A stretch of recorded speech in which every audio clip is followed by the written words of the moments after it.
Hello, everyone. Welcome to Bias Football Takes. I am writing solo today. Well, I just want to express my opinion concerning the new manager United just signed in the frame and the form of Amorim. This is no news that Ten Hag has been a colossal failure after being given 2.5 seasons to show what it's all about. We ended up not having a style of football. We became so easy to beat. I saw stats somewhere where just in 2 games we faced close to, I would say, 40 shots. That's what our keeper Onana faced in 2 games. So I knew from the first season that Ten Hag wasn't going to be that man. It wasn't going to be him. I knew, but it took a lot of fans 2.5 seasons to realize that that man is going to be a colossal failure. And finally, I'm glad that we have people who understand football in the terms of affairs. Ineos decided to make that decision right now. Even though I feel it should have been sacked ending of last season, because as I said in previous episodes, it is very rare for you to find a manager dig his way out of the ruts. I challenge anyone who can give me examples of managers who have been going through a bad patch and have been able to become successful afterwards. So I knew that it was going to go down even further where we were on that night. But you know, it's better than never. My only my only problem is Ineos allowed this man to sign players who would be with us for a while. Some of them have 2 to 3 years on contracts with us. I guess the issue now, or Amorim would have to resolve those problems that are within the club. I think it's going to start by first of all having start by his formation. I do not know how he's going to go about it because I've been seeing a lot of people discuss what formation he's going to start with when he joins the club. We really start from from day one with 3-4-3, or will he continue with the style or with the formation that we have right now and slowly and gradually change things. I personally do not think it should go in 3-4-3 from day one. However, um, it's just crazy that we've resigned to saying that the season has ended in October for United. So if that's the case, then it might as well just start with the formation of 3-4-3 and see how we can move on from there. What I want to see from him is make us solid at the back, because you cannot just come in and make us porous as Ten Hag has done. Then, resolve the issue of the midfield.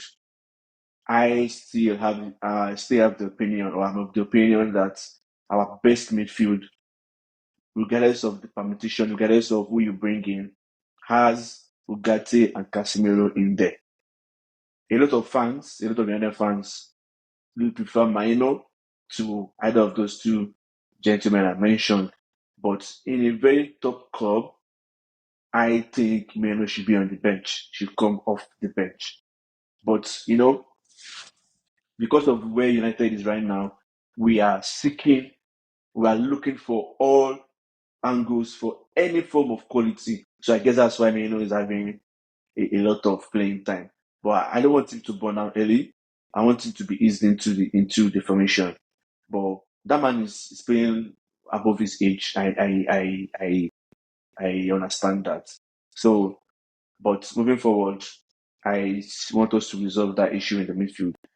And one number one task I want to see Amaron do that is going to impress me is him resolving the Bruno problem.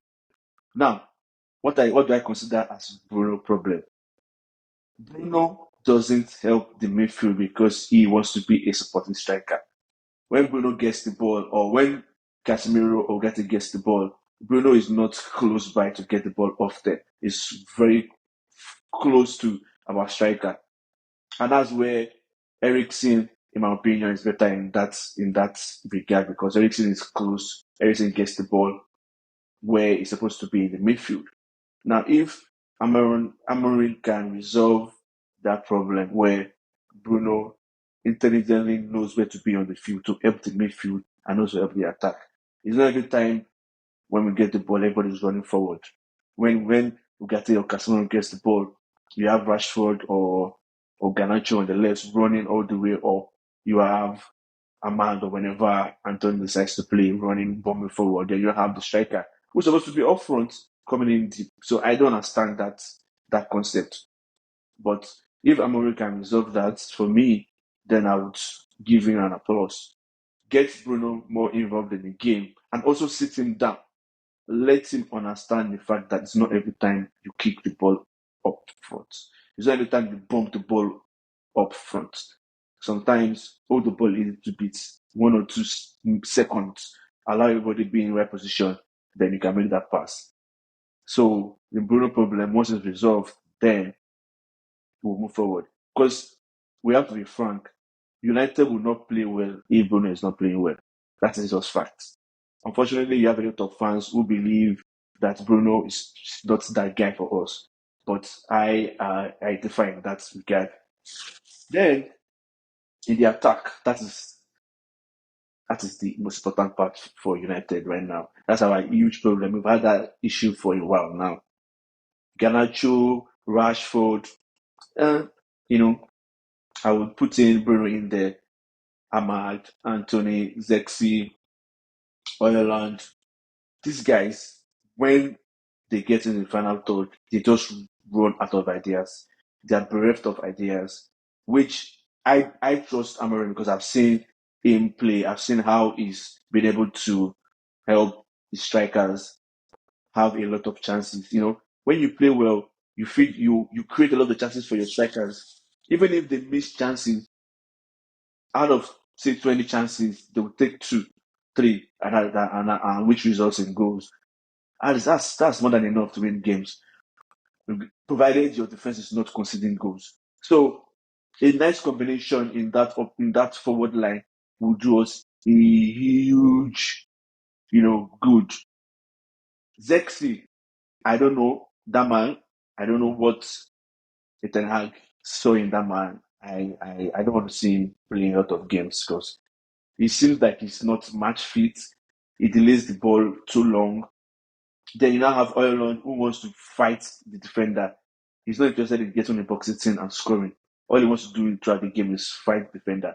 So if we can resolve some of these issues, then Rashford, I'm a huge Rashford fan. I've been able to give him a lot of excuses, but there's something in there. There's something wrong somewhere, and I need Amarin to find a way to get into him, get into his head, to know what's going on and get him firing again. Actually, he's a quality player, but it seems like he's losing himself. Then Garnacho needs to be sat down. He needs to be shown a lot of his clips and asked what does he think or what is the what is running through his mind when he's making those decisions because his decision making is so horrible. He knows how to score goals. He knows how to get everybody off their seats. Brings in that intensity. But I know he can do way better than that. Once he gets decision making right, everybody would, you know, I guess would enjoy more and would do more than we are doing currently. Ahmad is Ahmad. I hope he's not playing this way because he has some, I would say, some scores to settle. Regardless, I want him to continue firing. I want him to improve better than what he's doing. Then I just wasted a man's time. I'm actually have had a lot of playing time. But all in all, it's a good decision in my opinion. I I would say it's a huge hill, mountain to climb from 13th to top four. But if we finish this season sixth and we play good football, we are difficult to beat and we score a lot of goals, I'll be satisfied. I'm satisfied. But knowing how United is and knowing how these players are, considering that other teams are not sitting down and waiting for United to get better, I am hopeful and we'll see how the season ends. Welcome Amarin and United fans. We just have to keep believing and see how the season ends. Gracias. Adios.